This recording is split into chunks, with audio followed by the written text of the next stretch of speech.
ಕರ್ನಾಟಕ ಕಾಂಗ್ರೆಸ್ನಲ್ಲಿ ನಡೆಯುತ್ತಿರುವ ಕೆಲ ರಾಜಕೀಯ ವಿದ್ಯಮಾನಗಳ ಬಗ್ಗೆ ಕೆಪಿಸಿಸಿ ಅಧ್ಯಕ್ಷ ಡಿಸಿಎಂ ಡಿಕೆ ಶಿವಕುಮಾರ್ ದೆಹಲಿಗೆ ತೆರಳಿದ್ದು ಅಲ್ಲಿ ಗೌಪ್ಯವಾಗಿ ವರಿಷ್ಠರನ್ನ ಭೇಟಿಯಾಗಿ ಮಹತ್ವದ ಚರ್ಚೆ ಮಾಡಿದ್ದಾರೆ.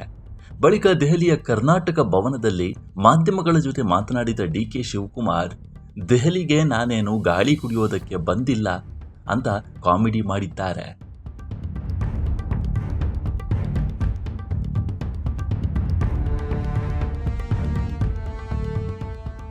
ಅಲ್ಲದೆ ಖಂಡಿತವಾಗಿಯೂ ಪಕ್ಷದ ಕೆಲವರನ್ನ ಭೇಟಿ ಮಾಡಿ ಚರ್ಚೆ ಮಾಡಿದ್ದಾನೆ. ಯಾರನ್ನ ಭೇಟಿಯಾಗಿದ್ದೇನೆ ಅಂತ ಹಾಗೆ ಹೇಳಬಾರ್ದು.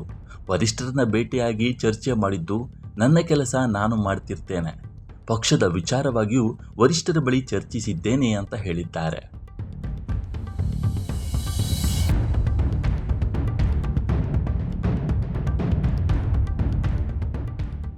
ನನ್ನಂಥವನು ಬಹಿರಂಗವಾಗಿ ಮಾತನಾಡಲು ಆಗುತ್ತಾ ಅಂತಲೂ ಮಾಧ್ಯಮಗಳ ಜೊತೆ ಪ್ರಶ್ನೆಯನ್ನ ಕೇಳಿದ್ದಾರೆ.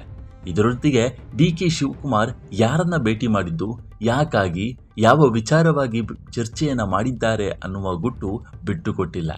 ಬದಲಾಗಿ ಪಕ್ಷದ ವಿಚಾರವಾಗಿಯೂ ವರಿಷ್ಠರ ಬಳಿ ಚರ್ಚಿಸಿದ್ದೇನೆ ಎಂದಿದ್ದಾರೆ.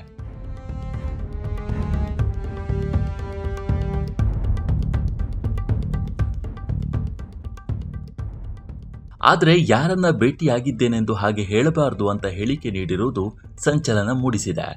ಕಾಂಗ್ರೆಸ್ ಮುಸ್ಲಿಂ ನಾಯಕರ ನಡುವಿನ ಅಸಮಾಧಾನ, ಸಂಪುಟ ಪುನರಚನೆ ಹಾಗೂ ನಾಯಕತ್ವ ಬದಲಾವಣೆ ಕೂಗಿನ ಮಧ್ಯೆ ಡಿಕೆ ಶಿವಕುಮಾರ್ ರಹಸ್ಯವಾಗಿ ಹೈಕಮಾಂಡ್ ನಾಯಕರನ್ನ ಭೇಟಿ ಮಾಡಿದ್ದು ನಾನಾ ಚರ್ಚೆಗಳಿಗೆ ಗ್ರಾಸವಾಗಿದೆ.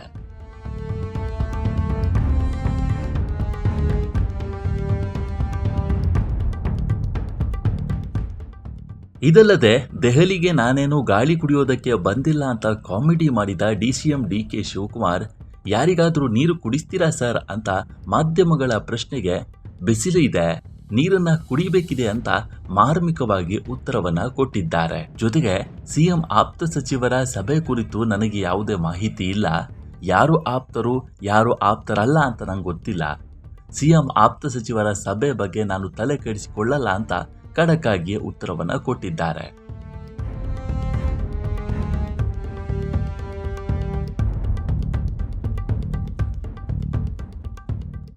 ಡಿಕೆ ಶಿವಕುಮಾರ್ ಅವರ ಈ ಮಾತುಗಳ ಬಗ್ಗೆ ನಿಮ್ಮ ಅಭಿಪ್ರಾಯವೇನು? ರಾಜ್ಯ ರಾಜಕಾರಣದಲ್ಲಿ ಬದಲಾವಣೆ ಆಗುತ್ತಾ?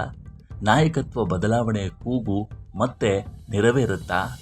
ಸಿಎಂ ಆಪ್ತ ಸಚಿವರ ಸಭೆ ಬಗ್ಗೆ ಏನಂತೀರಾ? ಈ ಎಲ್ಲ ವಿಷಯಗಳ ಬಗ್ಗೆ ಕಾಮೆಂಟ್ ಮೂಲಕ ನಿಮ್ಮ ಅಭಿಪ್ರಾಯವನ್ನು ತಿಳಿಸಿ.